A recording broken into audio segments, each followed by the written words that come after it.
Hello sir, good morning. Yes sir, only me sir. Where the blade's going? Illinois sir. What do you got to the car, sir?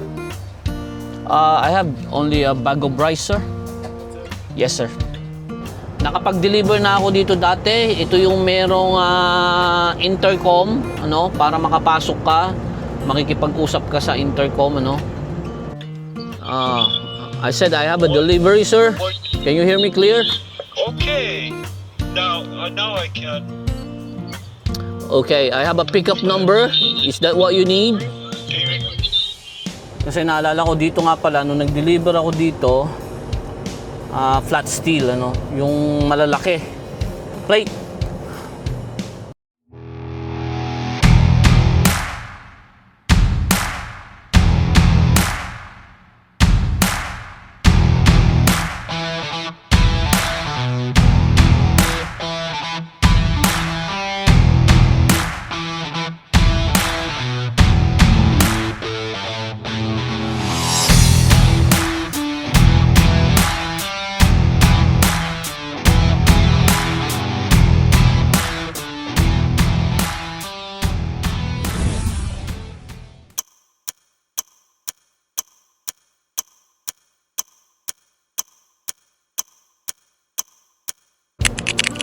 Good morning mga brad, mga kapatid. Exact location natin, nandito tayo sa Pembina, North Dakota, USA border. Paborito nating border dahil ang ating company is nasa Manitoba, Winnipeg. Ito yung pinakamalapit na border. Medyo may kaunting pila mga kapatid, pero hindi naman ganun kahaba dahil nakikita ko dalawa ang bukas na booth, ano, para sa mga commercial vehicle. So mabilis lang yan. Pag isa yan, hahaba yung pila. Yung load natin papunta ng Crystal Lake, Illinois, around 1,300 kilometers mula sa yard. And from Crystal Lake, Illinois, meron tayong reload. Babalik tayo ng Morton, Illinois. Busy ang Morton, Illinois namin, no? Yung Caterpillar loads namin.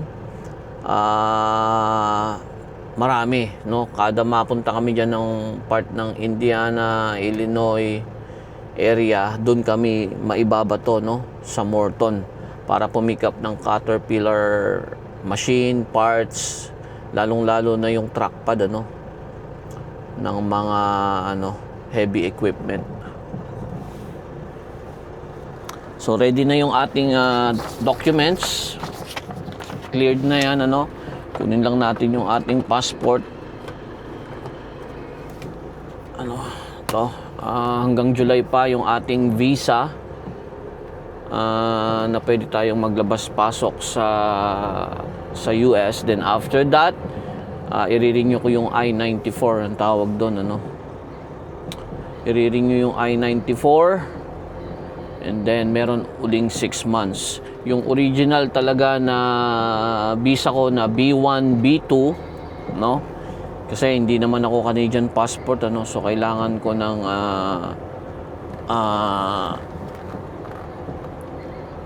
visa para makapasok ng US. B1, B2 yun, ano? Hindi ko alam kung alin doon yung pang tourist. I think yung B1. Yung B2 is yung for business, ano. So, yung visa na yon as a truck driver, isa dun sa mga yon, yung B1, B2 is pwede kong gamitin para makapasok ng US. Provided na meron akong allowed ako na mag-work, ano, sa Canada. And since I'm a permanent resident, allowed ako. Nung ako ay temporary resident pa lang, meron akong work permit, ano, sa dati kong company. So yun, current temperature ngayon 27 degrees Celsius, ano. Mainit na, summer na, ano, mga kapatid. Let us enjoy the sun, ano, kasi hindi na yung magtatagal. Later on babalik na uli si si winter, ano. Sandali lang yan. So, enjoy natin habang nandyan si Haring Araw. And ngayong month of June, I think busy kami kasi hindi pa nadadrop yung mga delivery namin. Is meron ng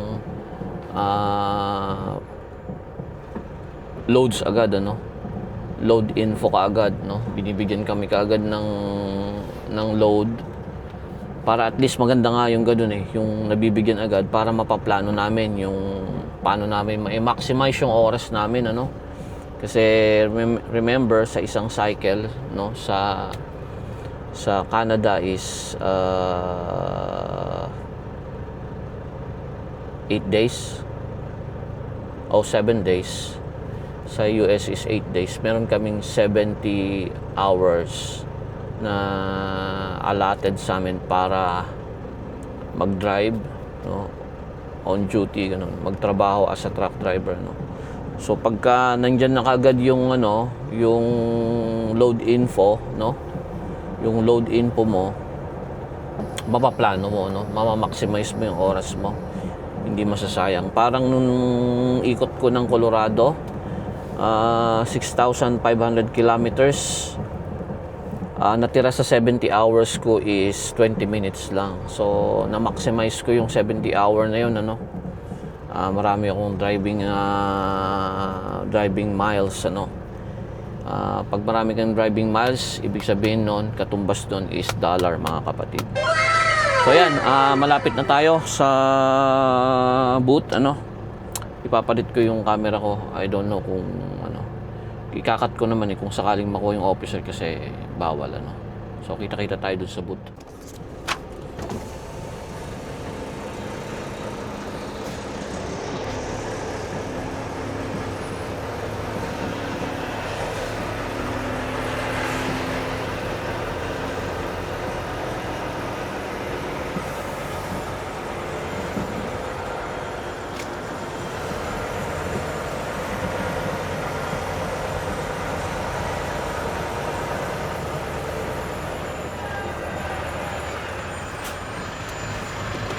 Hello sir, good morning. Are you going? Yes sir, only me sir. Where are the blades going? Illinois sir. What do you got to declare, sir? I have only a bag of rice sir. That's it? Yes sir.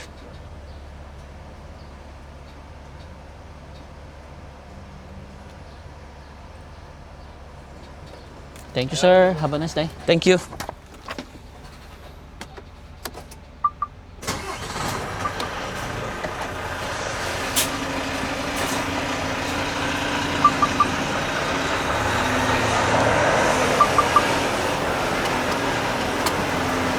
Yun.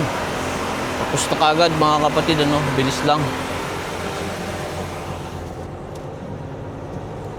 Kagaya nito minsan mahaba ang pila, no, tapos yung border officer is hindi masyado mausisa, ano, at nasa good mood, hindi naman pa tayo pagtatagalin dyan. Not unless meron kang record, ano, dyan sa kanila, no, meron kang record na hindi maganda, no, pwede ka nilang i-hold to double check, ano. Like nung bago pa lang ako mga kapatid, ano, meron kasi akong kumbaga denied entry. Kung naalala nyo sa yung mga palaging nakasubaybay, no, kasi ako plug polling ako, no, nung kumuha ako ng work permit ko ng Canada. Lumabas ako ng Canada sa border, ano, diyan sa may Portal, no, sa Portal, North Dakota. Lumabas ako ng border para lang ng Canada para lang makakuha ako ng work permit. Flag polling ang tawag doon, ano. Hindi na allowed ngayon yun. Parang pinagbawal na ng Canada. Ewan ko. Yun ang last na balita ko. So may record ako nung bago ako. So nung bago pa lang ako pumapasok ng Canada, ng US noon, marami silang question sa akin. And pinapapasok ako doon sa loob. But after a year, I think after a year na labas-pasok ako ng US, yun, bale, wala na, ganun na lang. Kumbaga natanggal na yung record ko na yun sa system nila. Kasi labas-pasok na ako, no? Dahil nagdadrive na ako dito palagi. So, dito na tayo sa US uli. And bukas may di-deliver natin tong load na to. Dadaan tayo ng Walmart, bibili tayo ng konting pagkain, ano? Kasi hindi na rin ako nabili ng food sa Canada kasi kailangan mo pang i-declare na i-declare. Ang nandyan na lang is yung bigas, ano? Dahil pinapayagan naman nila yung bigas basta wala dun sa list ng mga countries na pinagbabawal nila. Pero yung mga ibang pagkain ko na gagamitin sa US, dito ko na binibili sa Walmart. Doon sa Fergus Falls ako dati lagi namimili since ginagawa yung exit ramp doon, ano, pati yung tulay. So walang papasok doon sa Walmart doon. So dito na ako sa North Dakota namimili ng aking pagkain.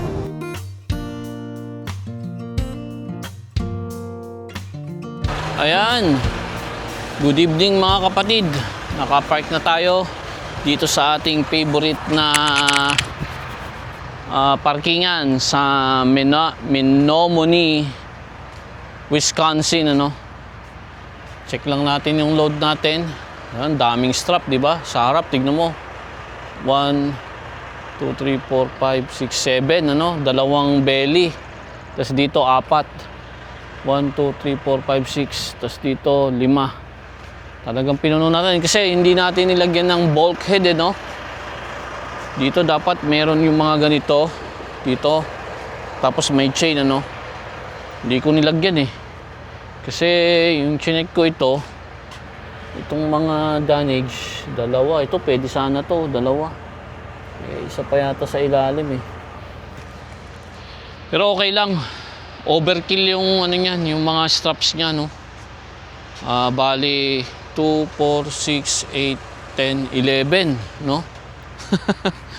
Dapat nga ano lang 5 lang ang strap niyan kasi kalahati ng load ang requirement lang, ano.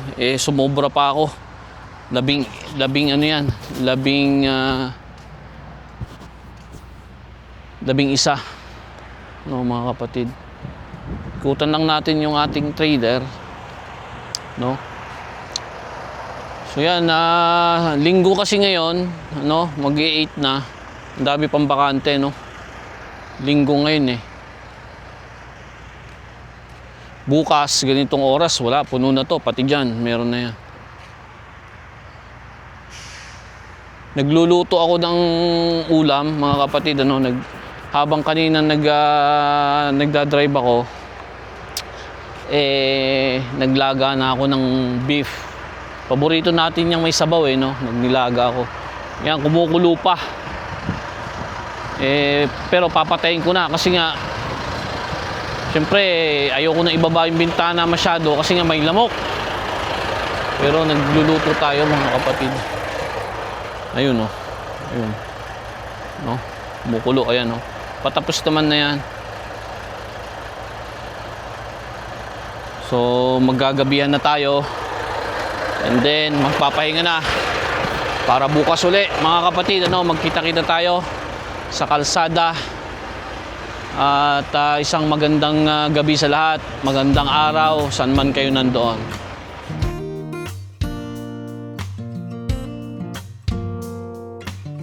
3 kilometers away tayo sa ating drop-off location dito sa Crystal Lake, Illinois. Yung flat steel na dala-dala natin, i-deliver na natin, ano. Nakapag-deliver na ako dito dati. Ito yung merong intercom, ano, para makapasok ka, makikipag-usap ka sa intercom, ano. And then tsaka nila itataas yung ano, yung barrier para makapasok ka sa loob. Bale, dalawa yung drop-off dock nila, no? Sa harap at sa likod. Hindi ko alam kung saan ako doon idadrop, ano. Pero kailangan ko pumunta roon din, mag-check-in ako para malaman ko kung sa likod nila ako papupuntahin or doon na lang sa harap yung backing ko, no. Pero parehas na magbabaking tayo sa dock nila papasok sa loob. Turn right on half-mile trail, then take the second right. Kanina bumuhos ng sobrang lakas ng ulan, ano, mga kapatid.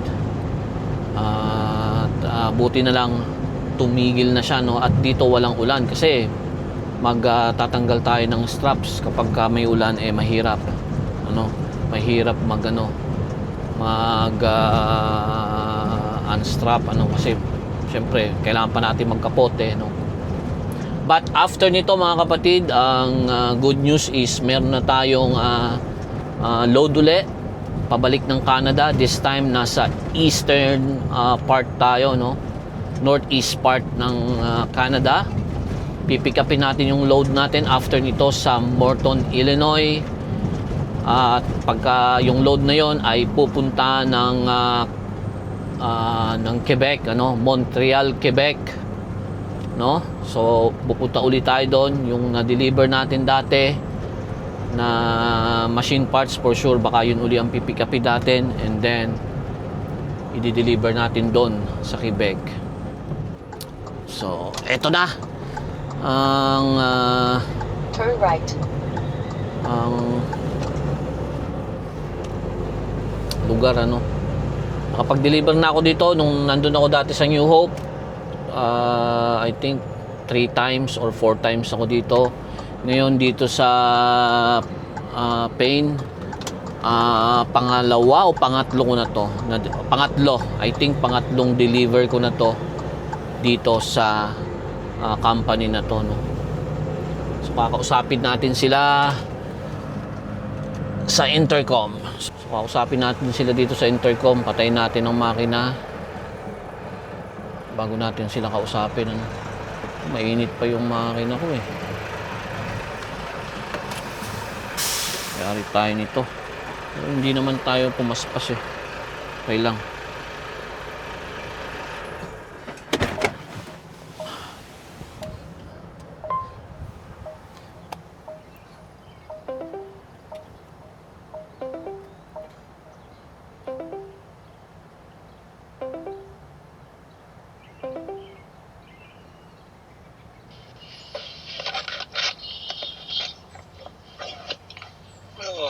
Hello.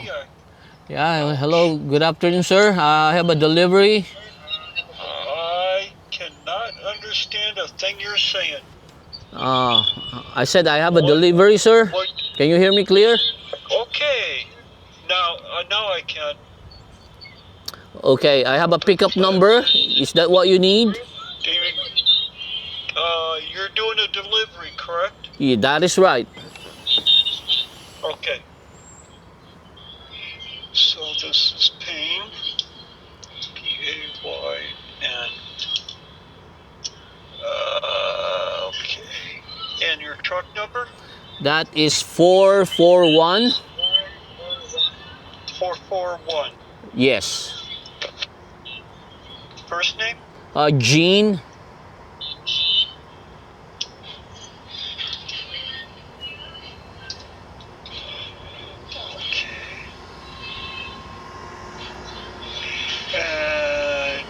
I'm trying to figure if that is bundles of round bar or if that's flat metal. It's a flat bevel, sir. Okay.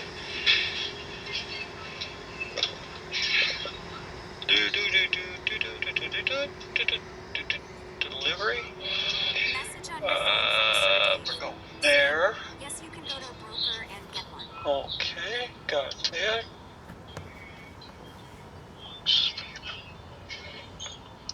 And cabin. Shoot. Dawson stack. All right, and have you been in the facility before? Yes, sir. As long as you know where you need to go, please make sure that you have hard hat, safety glasses, safety vest, and regular shoes on. Go Yeah. ahead and get the truck started up, and I'll get the gate. All right. Thank you, sir. Have a nice You day. have a great day. Thank you. Thank you. You're welcome.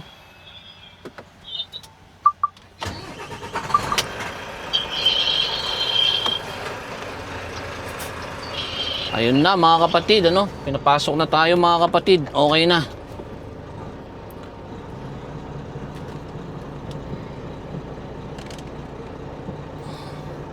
Alam na natin kung saan tayo pupunta kasi the last time na nandito tayo kailan ba yon? A few months ago. Last year pala yon mga kapatid, ano? So doon tayo magdi-deliver sa Bandaron, ano? Ito yung kabuuan ng company.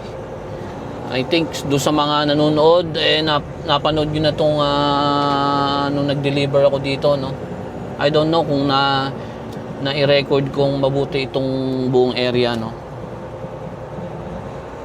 Medyo matagal na rin kasi kahit nung nasa New Hope pa ako mga kapatid, ano? So 10 lang ang speed dito. Dito yung round bar, pero dun sa likod na yon, dun ang flat bar, ano? Ayun mga kapatid, sa likod daw tayo, no? Sa likod tayo mag-unload. Kasi naalala ko dito nga pala nung nag-deliver ako dito, flat steel, ano, yung malalaki plate, steel plate, ano, dito dahil ito ay flat steel lang sa likod. So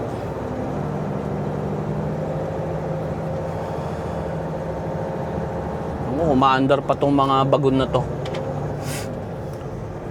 Mahirap din magtrabaho sa ganito mga kapatid, ano, yung ano, bakalan, ano, yung risk ng aksidente rito mataas mga kapatid, ano.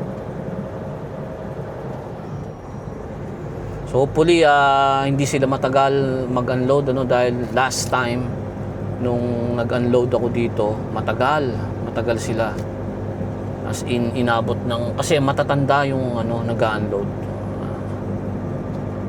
Understandable naman, ano, dahil matatanda na, so mabagal na silang kumbaga kumilos, ano, mga kapatid. Kaya let's see. Di ba mataas to, baka mabutas ang gulong ko eh. Ito yung door na pagbabakan natin eh, ito. Ayan, oh. So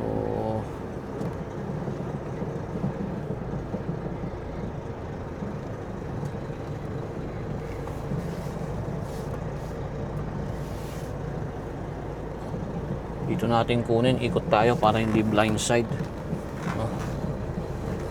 Ganito tayo. Mahirap pag blindside eh. Masabit yung gulong natin sa ano.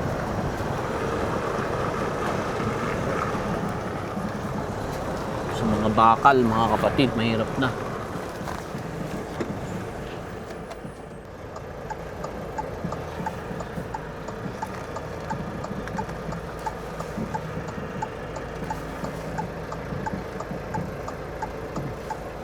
Kami maatrasan ako dito. Dito muna ako sa labas siguro. Dito na muna ako mag-unstop sa labas. Hintayin ko na lang sila na ano. Sabihan nila ako na ano, pasok ko.